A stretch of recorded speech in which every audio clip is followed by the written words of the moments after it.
It's official. He's been acquitted on all charges. So what happens next? Hey, ladies and gentlemen, we're here to talk about economics, politics, foreign policy, veterans issues, reform the criminal justice system, and drug laws. This channel probably will offend you, but most importantly, this is where socialism comes to die. Ladies and gentlemen, Kyle Rittenhouse has been acquitted on all charges that were pending against him. But before we get into that, please like, subscribe, let me know what you think in the comments. Share it with your friends. If you don't like what I'm going to say in this video, because there will be people who don't like it, and there'll be even more Monday when I do the criminal justice reform video. But please tell me what you dislike in the comments, or let me know in my social media, which is in the description. With that being said, let's get into this. Kyle Rittenhouse charged for the shooting of 3 people, of which 2 died in Kenosha, Wisconsin. The charges that were actually filed against him that he was acquitted of are as follows: 5 felonies, first-degree intentional homicide, first-degree reckless homicide, first-degree or attempted first-degree intentional homicide, and 2 counts of first-degree recklessly endangering safety. Now, the jurors have found him innocent of these charges.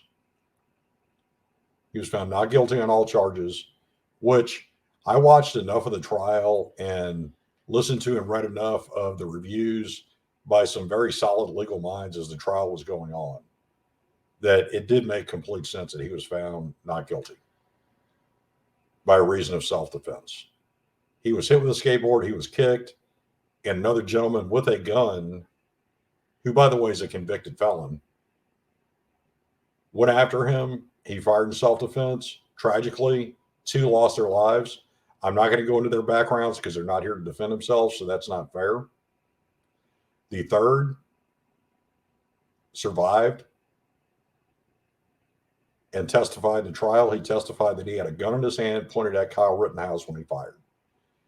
So in all reality, in my mind, with everything I saw, it was self-defense. It was truly clear-cut self-defense. Although what led the violence that led to that night, and what I foresee happening once the sun goes down tonight and for the foreseeable future, because we've already had a past of it in major cities, to include Kenosha, where although CNN or MSNBC or some politician will call them mostly peaceful protests, when you start setting things on fire and assaulting people and looting places, it's a riot. It's violence. So let's call it what it is. That's what led to that night. And were there tragedies that night?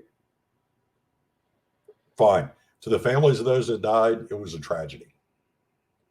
Should he have been there? I don't know. I'm not going to question that because I wasn't in his mind. I am not him. I do agree with what the jury found based on the trial I watched and as I said, the stuff I read from some pretty well thought of attorneys. But that's where we're at. He was found not guilty on all counts.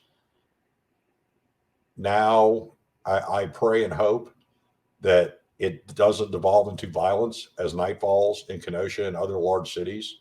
But I have a very strong feeling it will go back to the violence that we saw over the past couple of years. And that's not right.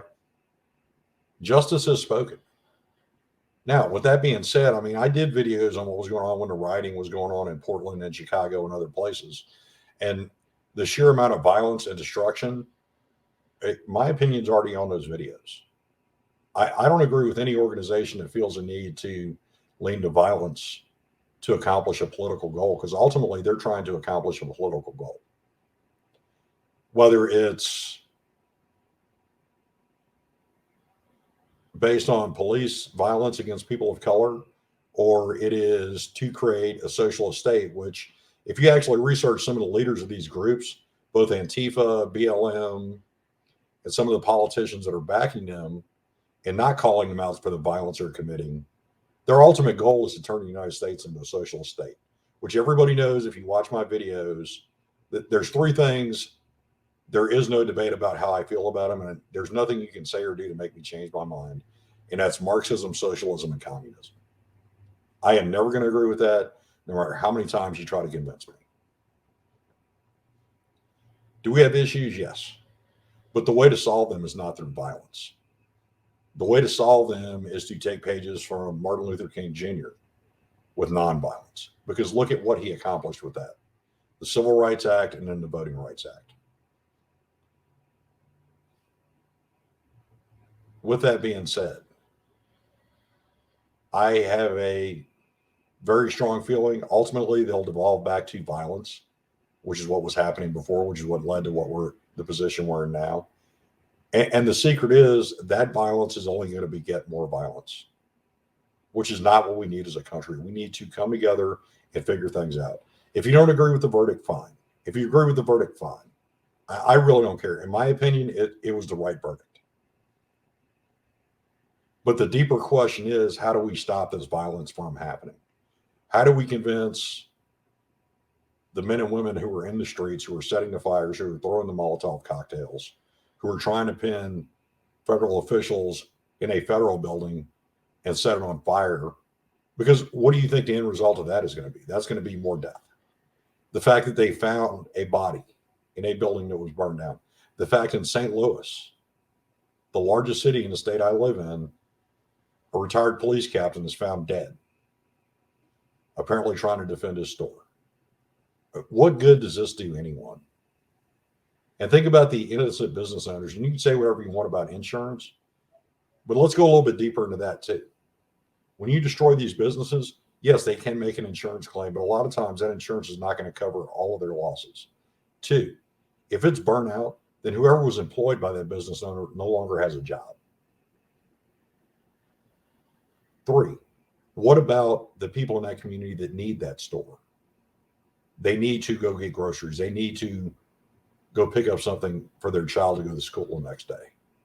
That store is no longer there and open for them to do that. So in effect, this violence is destroying entire communities. And on top of it, because nobody will actually talk to each other, the violence is simply begetting more violence and more separation between various people. And it doesn't do anybody any good. Enough said on that. The other part I want to talk about is the survivor. And let me look his name up real quick, because I can not remember it off the top of my head. Here we go. Grosskreutz, who admitted on the stand to pointing a gun at Kyle Rittenhouse. Convicted felon, 2 other domestic incidents in his background. I know as somebody who owns guns, when you fill out your federal questionnaire, there's 2 questions in particular that come into play here. 1, have you ever been convicted of a felony? You can't have a gun. 2, have you ever been involved in domestic violence? You can't have a gun. The Lautenberg Amendment, even in the military, you cannot maintain a firearm if you have been convicted of a domestic incident. So if we're going to talk about justice and you're going to complain that justice was not done in the Kyle Rittenhouse case, that's fine. You can complain about that.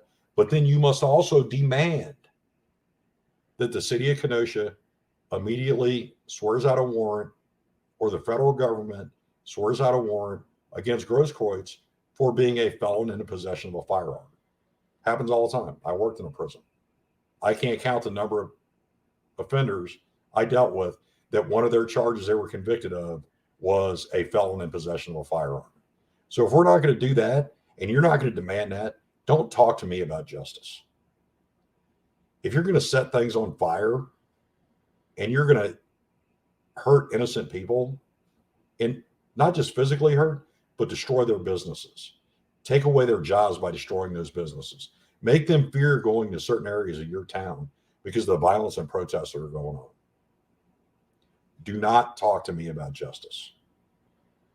Ladies and gentlemen, please like, subscribe. Let me know what you think in the comments. If you don't like what I have to say, hit dislike. Let me know why in the comments.